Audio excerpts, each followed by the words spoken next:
Good morning guys, ito yung Expo 2025 sa Osaka. Almost lahat ng country ay sumasali sa exhibition na to. At nakita mo pa lang sa Japan talagang malinis. Malaman mo yan pag nagpunta ka sa CR nila. At kahit saan ka pupunta may CR dito sa Japan. Napakalinis talaga, kaya malalaman mo na ang bansa ay malinis din.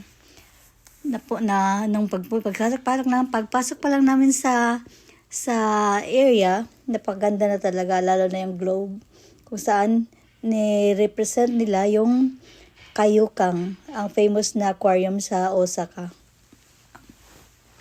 Ang ganda ng Kaiyukan at saka balaki mula sa itaas hanggang pa sa ilalim ng dagat.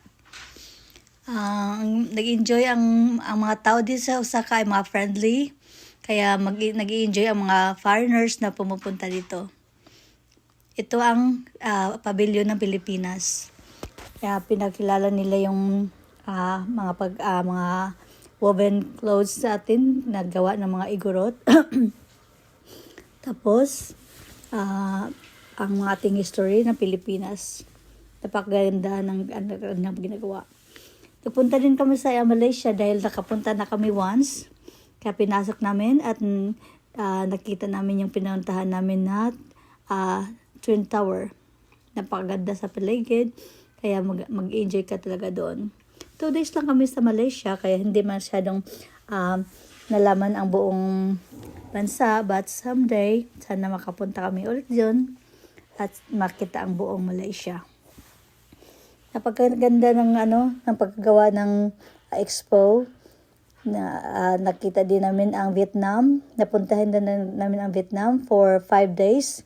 Kaya nag-enjoy din kami. At ang pavilion ng USA, dahil nakapunta din ako sa Amerika ng 2 beses.